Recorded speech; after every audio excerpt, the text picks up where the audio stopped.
Hey there, podcast enthusiasts. Are you ready to add a little sparkle to your day?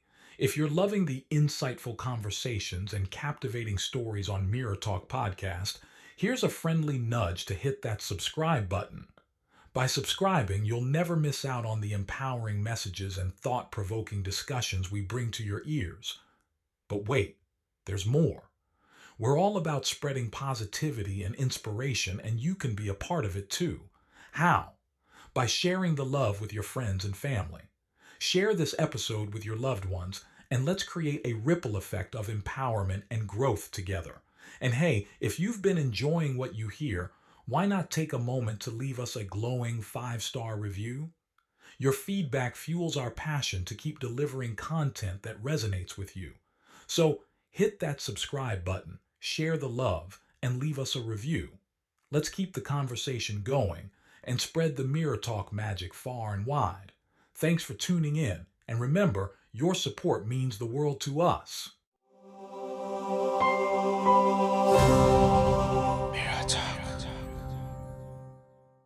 In this episode, we will learn the habits necessary to achieve breakthroughs in life. Helping us with these is a wealth coach, a financial planner, and the author of a book titled Forging Financial Freedom. Welcome to the show, Chad. How are you doing? I'm doing amazing. Thank you so much for having me. It's a pleasure to be here and to be able to give some value to your audience. Thank you so much for joining me on this episode for a soulful conversation. I'm looking forward to learning so much from you. Like I said even before recording, because while preparing for this conversation and reading about what you've done and what you do, also I was like, wow, this is something very valuable. Our finance, our health, and how everything relates to each other, and how we could become better beings. Basically, I like the fact that you are like future focused, and you are helping everyone to be future focused also. But before we get down to all of that, I'm sure you've gotten familiar with my style of interviewing. I would just like to know from your own personal standpoint of view, like what inspired you, what led you to become a wealth coach, a financial planner, and doing what you're doing right now. Well, I have a very indirect pathway to this. In fact, my degree is actually in biochemistry. I went to school to get into medicine, and God took me on a different path. A lot of that was because of the woman who's now my wife, meeting her in college and realizing how important family was to her. And at that point in my life, even though I was looking for a career that would serve others, it was very much about me and what I wanted, my goals. I wasn't thinking about making decisions for two people, making decisions for a family. And I really doubted my ability to live a balanced life as a surgeon. And I didn't care. When I was single, it didn't matter. If I was going to be a surgeon, I didn't care if I was going to work 80 hours a week. Like that's what I wanted to do. But when I'm making that decision as a couple and thinking about starting a family with this woman, we now have 6 kids together. But all that it was not at the forefront of my mind. But then as we got closer, I realized I wanted a career that would allow me more balance. I still wanted to do something that would serve and have a huge impact, but I wanted to have a business that I owned and not a job that owned me. So the original reason for getting into financial planning and retirement strategies and ultimately wealth coaching, because that is really what we do. It is changing people's behavior, changing who they are, how they operate, because you can give somebody better investments. That doesn't give them it doesn't make them a better investor any more than giving somebody a paintbrush makes them a better artist. You have to fundamentally change how that person operates, how they view things, their mindset, their perspectives, their habits. And in order to be able to do that effectively, um, it requires a much more hands-on relationship, almost performance psychology based approach. I didn't know that getting into it. All I knew Mm. was that I think this opportunity could provide me a great work-life balance. I could still make a positive impact on people's lives. I thought the impact I would be making would be mostly financial. What I didn't realize is that when people open up their financial problems and concerns to you, when people talk about their hopes, dreams, and desires for where they want their life to go, not much is being held back. Like that is such a vulnerable thing to share with somebody that once we get across that barrier, people open up about all kinds of stuff. So I have the opportunity to really just change the trajectory of somebody's life, not just financially, but how they experience the freedom and independence that finances get them. And it's just been an amazing journey. I'm so blessed to be in this position. It's so much greater than I ever imagined it to be. Yeah, thank you so much for sharing that. Like, I mean, I love listening to these kind of stories, or this question always seems very important to me, just to have like a little bit of background to know why a person, takes a particular path in life. And this could be encouraging to other people out there who are searching or who are creating their own purpose in life also. It could be, inspiring to them or motivational to them also. So I really appreciate that. And you talked about, balance, and you talked about, giving a paintbrush to someone does not make that person an artist or a painter.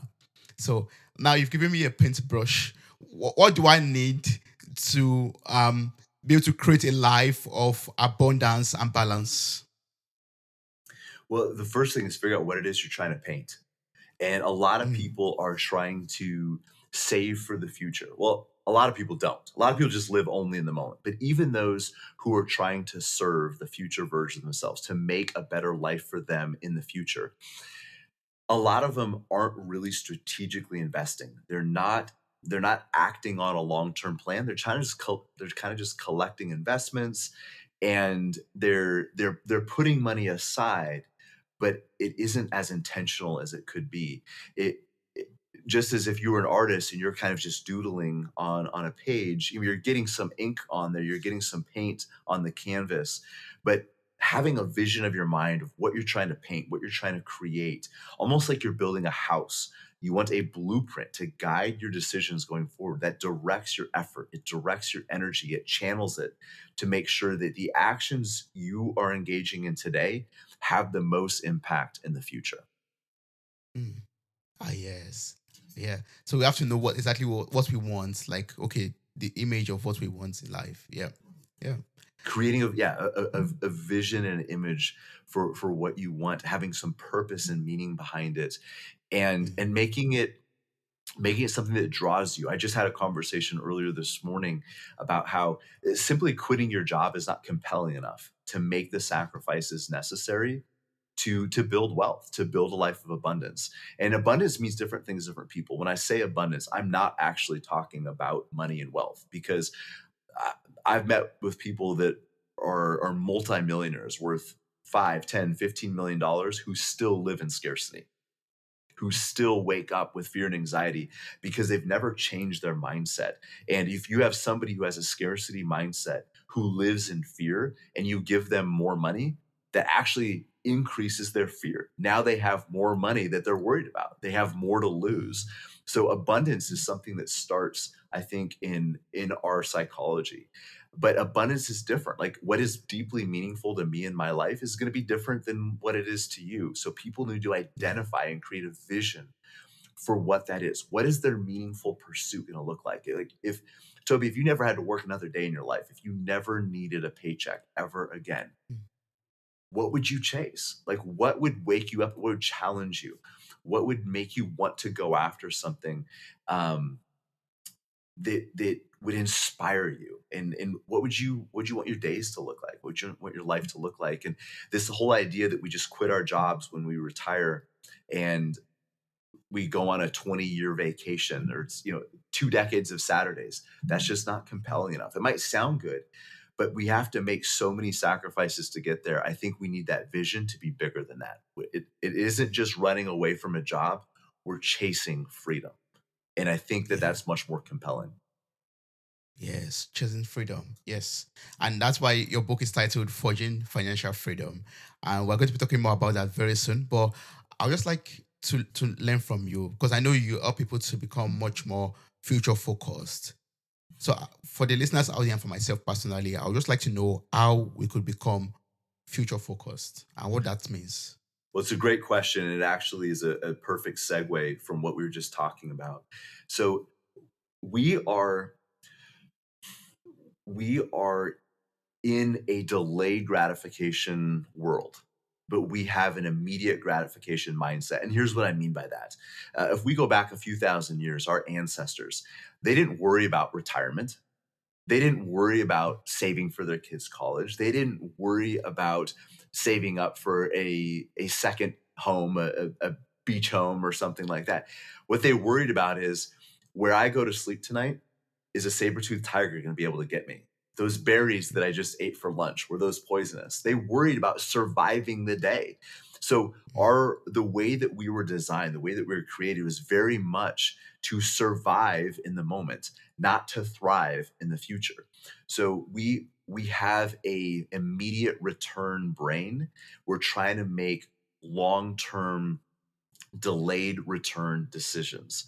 And that's very, very difficult. So, what we have to do is create a better relationship with our future selves, knowing and accepting that our propensity, our leaning is to make momentary decisions that might be easy today, but make our life harder in the future. Like, eating a bag of potato chips instead of eating a bag of broccoli, sitting on the couch binging on Netflix instead of going to the gym, saving money or paying off debt, putting money in your 401k instead of ordering stuff that you don't need on Amazon. All these back and forth decisions where it's like our future self and our current self are battling. But the problem with that is we almost view the future version of ourselves as a different person. Like, Mm. people will sign up for, they'll buy a big screen TV, and it's like, no payments for 6 months. And it's almost like, okay, for me, this TV is free. Chad in 6 months, he's got to figure out how to pay for this. That's not even my problem. That's future Chad's problem. Almost like it's a completely different person. It sounds kind of crazy, but if we're really honest with ourselves, that's how we make a lot of decisions. We stay up too late, again, watching Netflix, eating ice cream, whatever, and we have to get up early the next morning for work. Like, whatever. That's morning me. That's morning me problem. It's not my Mm. problem. And creating a vision, a bigger vision for what we want our life to look like, what we want to be accomplishing, who we want to become, is necessary because it creates more of a connection to our future. It makes our future a little bit more tangible. The more specific and more vibrant that we can create that vision, the more tangible it becomes and the easier it is to sacrifice for the future. The other thing that's important is to have some sort of a plan. So in finance, we call it a financial blueprint. When we're taking somebody through a retirement income strategy, it's a financial blueprint that connects today's decisions to a future outcome. So we're focusing on, what are the inputs that you can manage today that leverage an outcome in the future, 5, 10, 15, 20 years down the road. But it's almost like it pulls the future into today. No different than a diet plan or a budget or a workout strategy, is connecting your current actions to a future desired result. Mm. Connecting your current actions to a future desired results. Yeah, I like that. And whenever we have that in mind, then we're able to make the right decisions right now to be able to get the outcome that we want in future. Mm. That's Yeah, good. is ask yourself that question. Is the choice I'm making now, is that in alignment with where I want to be and who I want to become in the future? And it's viewing our current actions through that lens of, it's almost like saying, would the future version of me be proud of this decision? That's another way to look at it. Mm. Yes, yes. And so, Chad, I really want my future self to be proud of, I want my future self to be proud of me in terms of my finance, for example, and my physical health also, for example. And I would just like to know right now at this point in my life, where do I start from? What do I have to do to plan for my future self? What do I have to do to plan to have a better future? Coming up with meaningful, measurable goals, having an objective. And if we're using finance as an example, it could be just simply coming up with an idea of, okay, if if I were to stop working, if I were to quit my job, if I were to sell my business, if I were to retire from my career, how much income would I need showing up in my bank account every single month in order to live comfortably? Not to survive. This isn't, me foraging out in the snow looking for, you know, roots and food to eat or things like that. It's to live to sustain my current lifestyle. How much income would I need to replace in order for that to happen? What that does, that's a start to a financial strategy. Think from a fitness standpoint, a measurable, specific goal, saying I want to lose weight this year. That's not specific enough. Saying I want to lose 10 pounds by November 1st. That's measurable and it's specific. I can create a plan based off that, and I can hold myself accountable. So it's coming up with numbers that are parallel to that vision. So we just talked about creating a more vibrant, more specific vision for your life and what you want to accomplish. So the next part to that is attaching numbers to that, because we have to know if we're on track. So that goal has to be measurable. Now, those things can change. That goal to replace, let's say, $6,000 a month in income. Maybe we change that to 8,000. Maybe we push the timeline back. Maybe we bring it in. The goal to lose 10 pounds. Maybe we switch it to 15. Maybe we add some strength goals in there. I want to lose 10 pounds, but I also want to be able to bench press a certain amount, or run a mile in less than 7 minutes, or whatever the goals are.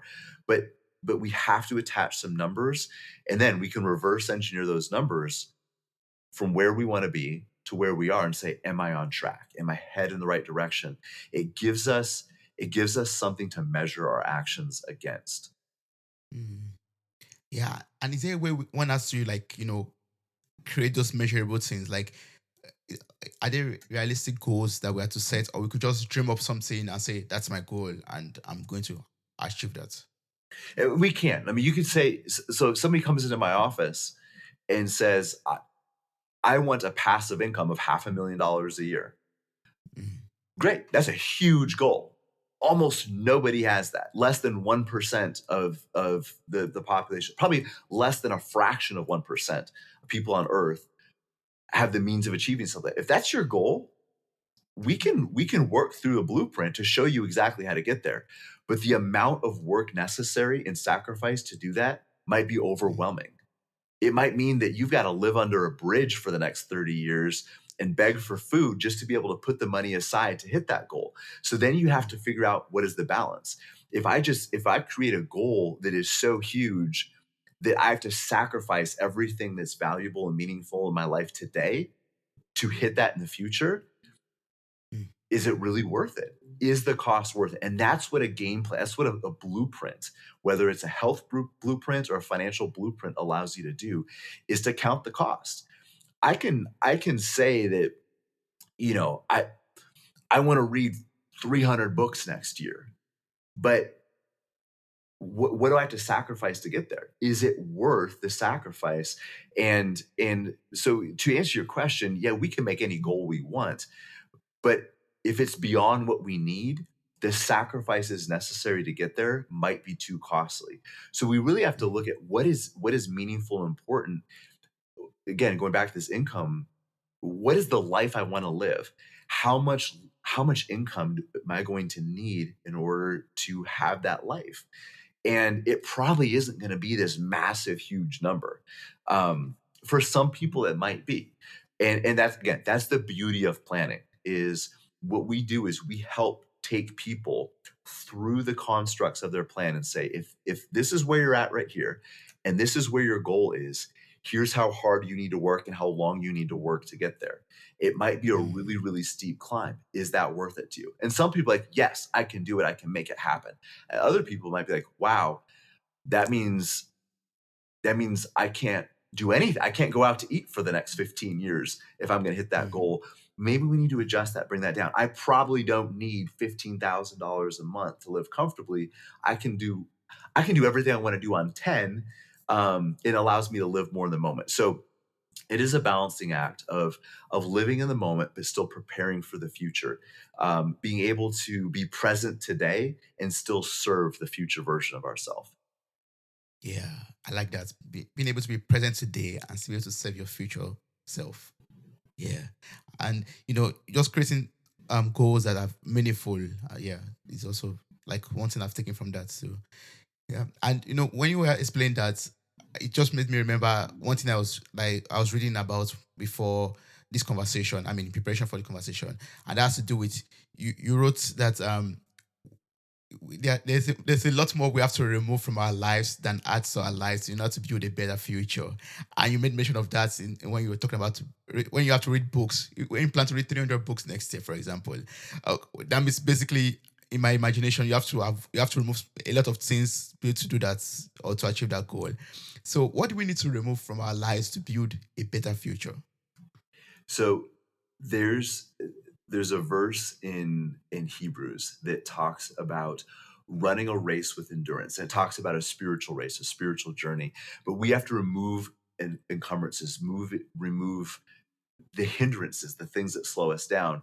And when that was written, we have to think back to 2,000 years ago, with the Greek Olympic Games, when they actually would run naked because they didn't want anything holding them back. And now we have these like super high tech suits where, I mean, the sprinters, the marathon, they're clothed. These 400-meter runners, the 100-meter, they're clothed, but there's no wind resistance. There's nothing holding them back. And so often in life, we have all these things that are very much holding us back, and they're slowing us down. So oftentimes what we eliminate from our lives makes a bigger impact than what we add. So think about somebody who's trying to save for the future. And I hear this all the time. Like, I can't afford to put X amount of dollars into my retirement accounts. I can't afford to save, whatever dollar amount that we tell them, okay, this is what you need to do every month to hit your objectives. They say, well, we can't do that. We just can't afford that. But then we get to talking a little bit more and we find out, well, they're making payments on 2 cars, and they're paying student loan bills, and they're making payments on a couch, and all this money is going towards debt. Just imagine how much more freedom you would have to save to the future if you didn't have debt holding you back in the present. So one of the big things we teach people is eliminate debt. It'd be like trying to run up a mountain with a backpack full of bricks. We need to drop that. We need to drop negative influences. Dr. Daniel Amen, he's a brain specialist. He came up with he aggregated a bunch of studies and showed that people who look at the news, eh, as a first thing in the morning, experience about 25% less happiness in their life. And I actually write about this in the book because it's so huge. When we are trying to plan for the future, we have to be really careful how much negativity we bring in. So just like an athlete have to be very careful about the type of fuel they put in their body, as an investor, as somebody who's trying to create an abundant life, we have to be very careful about what we feed our brain. And social media, the news, like there's so much doom and gloom that people consume. Like, people look at their phone first thing of the day, Toby, and they look at everything that happened that was terrible while they were sleeping, like everything bad that happened in the world over the last 8 or 9 hours. And it isn't that our world is a scarier place. It isn't that there's more bad or evil going on, but we have access to it like never before. Never before in human history could we be inundated with the problems of the entire world on a 24/7 cycle. That's what we have. Our brains are not wired to handle that much negativity, but we do it. And keeping up with the Joneses, people looking on social media to see what everybody else is doing, the new car the neighbors got, the fancy vacation that their coworker just went on. Everybody puts their best foot forward. There's a saying that says, comparison is the thief of joy. We can't be looking at what everybody else is doing and still keep our eyes on our own path, on our own future, our vision. We have to be able to look past that stuff. So we have to eliminate distractions, eliminate mistakes, eliminate debt. For a lot of us, we have to eliminate how much time we spend on our phones, looking at social media, looking at the news. We might have to eliminate conversations with coworkers or family members that bring us down, or at least reduce them. You know, if we kind of take this as a diet analogy, sugar isn't inherently evil. We just shouldn't have a bunch of it every single meal. So you can still have those people in your life that might be a little negative, because sometimes there are family members. We can't cut them out, but we have to consciously reduce it. and start bringing down those barriers, those obstacles that remain in our life so we can run this race, because building wealth, building health, building a life of abundance, it's a marathon. It doesn't happen overnight. So we need to start removing those things from our life that are slowing us down. And I encourage people to be reflective about this. Like the things I mentioned are very broad, but you might have something else. It might be something else. It might be it might be a job that's bringing you down, that's holding you back. It might be a relationship. It might be an addiction. I don't know what that is for you, but all of us have things in our life that are burdening us down, that are slowing us down in our journey, our journey to who we want to become. And we need to start taking the bricks out of that backpack. Yeah. I love what you said about us reflecting. And that's one thing that we talk about on this podcast. Like, pause, take a break, reflect on life, and then try to analyze what is pulling you back or what is holding you down. And then remove those bricks from your backpack and move, fly lighter and fly higher. Yeah. I like that. Yes, yes, because we get fatigued. You know, this it's hard. The rest of our world is living in the moment. We see everybody around us stealing from the future version of themselves. It's hard for us. It's like fish trying to swim upstream. You know, we're going against the grain of society. So anything that's weighting us down is going to make that journey harder. So again, just like those runners in ancient Greece that would run naked. And I'm not saying you guys go out and run naked. Don't do that. But removing those encumbrances, the things that add weight, that add drag, that add resistance on the journey Mm. to who we want to become. And don't worry don't worry about all the things that you need to add into your life. That can get overwhelming. You know, all the things that people tell you should be doing. But dropping the things that you don't need to be doing is a great first step, because that makes room in your life to add back in those good things. Yes. And now I So want to ask you, yeah. subtract, sorry to interrupt, but it's like sometimes you have to subtract before you add. Sometimes you have to get rid of the things that you don't need in your life so you can add those things that you deeply and critically do need. Yes, exactly. Thanks for adding that, because that's what I want to ask actually. Like, the next thing I want to ask now is, now let's assume that we've all successfully removed those things that we do not need.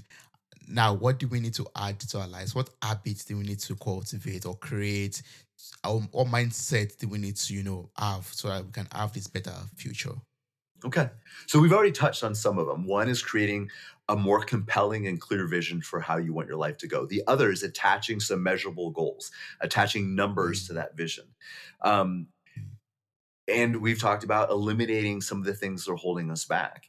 So, what are the other things that we can add? I would say number one, add a community around you. We just a few mm, minutes ago we talked about how we're swimming upstream. We're going against the grain of society. Have a community of like-minded people around you that can encourage you, that can lift you up when you trip, when you stumble. Um, People that want the same things, that are going to hold you accountable when you feel like slowing down, when you feel like quitting, when you feel like giving in. So having that community is really, really important. And you don't need hundreds or thousands of people. You don't even need dozens. Just a handful of core people who believe in what you believe in and know what you want to accomplish, and they're willing to mm, hold you to that and have difficult conversations. That's priceless. The other thing that I think is really important and relatively simple to do is having a regular practice of gratitude. And people talk about having an attitude of gratitude. I think it's a practice. It's a discipline like anything else. We have to commit to it. And when we practice gratitude, then our attitude changes. So for me, it might be as simple as every morning I write three things I'm grateful for. And I write it out on a post-it note and I put it on the kitchen table, because I want I want to hopefully instill that habit in my kids, but I also want them to see what their dad is grateful for. And sometimes it's really big things. Sometimes it's really small things. We had a power outage a couple weeks ago. So after a day or so, it came back on. Like the next morning, I was just grateful to have electricity. Like we mm. just take it for granted that we flip a switch and our lights turn on. We take it for granted that we open up our phones or our laptops and we're connected to information across the world. Like that's amazing. My son just asked me yesterday, he said, were there a lot of kids that use when you were in college did they use their phones to cheat on tests? I was like, no, because when I was in college, phones could only call people. That's all you could do on a phone. A professor didn't care if you had a phone with you as long as it wasn't ringing in class. Like, cell Mm. phones didn't do that. And like, it's amazing. We have more computing power in an iPhone than was available to NASA when it was trying to bring back the Apollo 13 mission. The entire the entire organization of NASA did not have the computing power available that a 12-year-old holds in their hand with an iPhone. Like, it's amazing, but we take that stuff for Yeah. granted. So I'm getting all worked up, so I'm excited. But writing down things that you're grateful for, it trains your brain to notice the things that are going right in your life. Because, like I said about the news is really good about bringing in all the negative, about allowing us to see all the terrible, awful things that happen. And there are terrible, awful things that happen in our world. So we have to train ourselves to notice the good things because they can so easily be overlooked. So having a practice of gratitude. So for me, it's writing out a list every morning, and then every night I asked my kids, "What was your favorite thing about today? What are you most looking forward to tomorrow?" It it Mm. it trains us to remind ourselves to look back at the day and say, what were some of the best moments of the day? And having to go through those and then pick out one that was the absolute best. Because what happens is we forget how many good moments we have because we're just life is so busy. If we don't stop and reflect, like you just mentioned a few minutes ago, we miss them. But pausing the end of the day and say, what were some great moments about today that I don't want to forget? It trains our minds to hold on to that, to look for the good and wonderful things that happen, and then to look in anticipation of the day ahead tomorrow. What are you looking forward to? What is going to excite you? What's going to get you up in the morning? And those are mental disciplines that create the attitudes that we want. So those are just a few things I think people can do to start pursuing a life of abundance that they can add into their life as they eliminate the things that they don't need. Yeah. Oh, thanks so much for sharing that. Yeah. Building up a community and gratitude. Gratitude is very, very important. I would like us to talk about your book, Forging Financial Freedom. Because now we've removed the things that don't serve us anymore. We've added habits that's going to help us create a better future. And one thing that is important in a better future, in my own opinion, is financial freedom also. So, Chad, I would just like you to walk us through forging financial freedom and how we could achieve or set goals towards having financial freedom. Well, we've actually covered kind of on a high level a lot of what I talk about in the book because it really is about mindset and habits. Mm. It's doing the little things, the things that are so easily taken for granted. And what I've noticed in my career, the people who are really successful financially aren't doing things totally different than everybody else. The Mm. what differentiates them, what separates them, the people who do build sustainable, meaningful wealth, is they do consistently what most people only do occasionally. And it's building those practices into our daily lives. And I do think it's important to make habits of these things because if we don't integrate them into our daily life, we don't want to have to make decisions over and over again. Like, I'm going to decide to add money into my retirement account every week or every paycheck. You want to automate that. Make it a habit so you're not having to make that decision. Um, you don't you decide like on a budget. Here's what I'm going to spend in these categories every month. That way, when you're scrolling on Amazon or you pick up a catalog and you see something really enticing, you don't have to battle that decision. You've already decided, well, I've already spent that money in that category. So maybe that's something I'll save up for in the future, but I don't have to battle with the decision of whether or not I'm going to do that. So it's creating those habits, those constructs. They're like it's like a guardrail on a highway that keeps us on the path. And that's what the book talks a lot about. And there's strategies and there's steps, but the reason the book is so much more about mindset and performance psychology and really perspective is because it's really hard to act right if we don't think right. There's a lot of books out there that have the 7 steps to wealth or the 10 steps to wealth or whatever it is. But if you don't have the right mindset, you're not going to be able to execute those strategies long enough to get the results. So it's not about what's optimal, it's about what is sustainable. And we need to realize that building wealth is about a sustainability. It's not about having the best budget or the best investment strategies, the best mutual fund. It's about having a good strategy and a good investment plan that you execute day after day, year after year. It's endurance, it's persistence, it's resilience. That's what this book is hoping to instill in others and giving people the tools they need to create a resilient mind, to become a better investor, to become more patient, become more disciplined, and applying it specifically to investing. But my hope, Toby, in this is people reading this can take some of these principles and Mhm. apply them to other areas of their life as well, to create abundance in their relationships, in their business, in their health, and take some of these Mhm. behaviors that have ripple effects into all the different corners and areas of their life. Yes, yes. I'm looking forward to the book already. I believe that with everything that we've talked about, I definitely know that we could use that to create financial freedom or abundance in our lives, and also even in our health, in our relationships, and everything, every area of our lives, basically, like you said already. Um, you know, you also, yeah, you're also into, physical health too, like fitness. And I would just like to know if there's a relationship between physical health and financial health also. There is. I mean, it's hard to have good physical health if you're stressed out about money, if you have anxiety about your finances, Mm. about your investments, you're worried about everything the economy is doing. The stress from finances carries over in your physical health. And there's an organ in your brain called the amygdala. And, 2,000 year, 5,000 years ago, whatever, 10,000 years ago, it was looking for bears and tigers and things like that.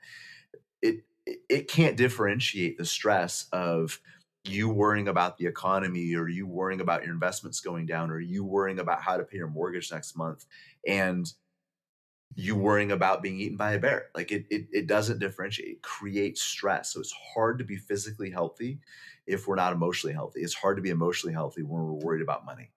Um, but we also need to make sure we don't sacrifice our physical health for our wealth. And sometimes we deal with that as well, where somebody, they worked long hours, they gave up, they did not make good health choices. They gave up relationships. They sacrificed everything to build wealth. Now they get to a point where they're maybe in their 50s or 60s. Now they're spending tremendous amounts of wealth trying to buy back their health. So we want to build these together in balance, take care of our money, take care of our mind, and take care of our bodies. And I believe the three of those can be done in concert with each other. We don't want to sacrifice any one of those areas for the other, because it will catch up to you. And I just had a conversation yesterday with somebody who had built pretty significant wealth. They're in the process of spending enormous amounts of wealth to make up for the health that they don't have. They're battling cancer, and they're doing all these other treatments. And I'm not saying if they had taken better care of their health, they wouldn't have cancer. I don't know, but the point is this: that if you don't spend your time building health now, you might spend your wealth later on it. And if you don't spend your time building wealth late, or spending wealth right now, you might give up your health trying to fix that problem. So it's better to build these in balance, build them together. Yeah, I was about to say that, like, it circles back to what you said earlier about balance, basically, and defining what balance means to you. Like having a very healthy life and also having a very healthy financial life, also. Like, that's very important. And yeah, you painting Yeah, that image for yourself is also very essential. if you sacrifice too much of your health to build wealth, you're going to pay for it in the long run. If you sacrifice too much of your Mm, wealth to build health, you're going to pay for that in your long run too, because it flows both directions. I believe we need to commit to both. To have a life that truly gives you freedom, you have to have health. You have to have some measure of wealth as well. yeah, yeah. Wow, Chad, I've learned a lot from you already from this conversation. And, I've learned about, being future focused, making measurable goals, and planning also. But when I think about all of these, it involves, like we said earlier, it involves a lot of planning. It involves a lot of risk, and it involves a lot of maybe failure in case one does not achieve that goal that one has envisioned in life. So when we face failure or we have to take risk, what's the best way to behave in these situations? We need to learn that failure is not final. And if we're willing to learn from failure, failure actually can teach us amazing lessons. And it isn't Mm. failure that holds us back, but it's the lack of action. It's the fear of failure that is much more destructive than failure itself. And we need to be willing to experience the setbacks. And this is idea of optimism that things aren't always going to get better every single day. And we want that to be the case. We think optimism is like life is a staircase. Every day is a step that brings you higher. That's not how life works. In fact, most people don't even want a staircase. They want an escalator. They want to be able to sit back and this thing just takes them up. Life is like a mountain range. Sometimes you have to cross valleys to be able to keep climbing. Sometimes you have to walk down a path before you can start walking back up. There's storms, there's crevasses you have to cross, and in our life we look at those failures and sometimes that keeps us from going forward. We look at this valley and we're like, I don't want to cross that. But that the only way to keep climbing is to walk through that failure, to walk through that setback. So we have to see failures and setbacks as a pathway to a better version of ourselves, not as an obstacle to a better version of ourselves. The author and speaker Dave Ramsey says the only difference between successful people and unsuccessful people is successful people are standing on top of their pile. Sorry, successful people are standing on top of their pile of failures. Unsuccessful people are buried underneath them. Yeah, that's deep. Yeah, So and we we want just to can't all, get buried. We have to keep climbing Mhm. that heap of failures, which means we have to keep experiencing it. Otherwise, we end up getting buried underneath them. Failure is inevitable. Yeah. Setbacks are inevitable. Hardships and trials is going to happen. But if we keep climbing on top of them and learn from them, it actually becomes our pathway to breakthrough rather than getting buried underneath them. Yeah, I love that. So just take that risk, and if failure comes along your path, it's a means to learn, and just keep on climbing on each of that lesson learned, failure experience, and you get to the top at the end of the day. Yeah, I love that. Chad, I mean, I've learned a lot from you, but I know there are a lot of people out there who would still love to learn more from you, know what you offer, the services that you offer as a wealth coach, a financial planner. What's the best way to work with you? What's the best way to reach out to you and connect with you? Our website is veritasalaska.com. And you can also shoot us an email at ask@veritasalaska.com. That's ask@veritasalaska.com. We're on Instagram and Facebook and LinkedIn as well. So those are ways people can stay on top of what we're doing. And of course, they can order the book at forgingfinancialfreedom.com. But feel free to shoot me an email. And if you have questions, concerns, we're happy to help. I have a great team around me that can help take your ideas, your goals, and weave them into a plan to take you into a better future for yourself and ultimately a life of abundance. Yeah. I'll place the link to your website in the show notes of this episode. So I encourage everyone out there to click on the link. Follow you on Instagram and LinkedIn and connect with you, ask questions through the email address also. And Forging Financial Freedom is going to be out very soon.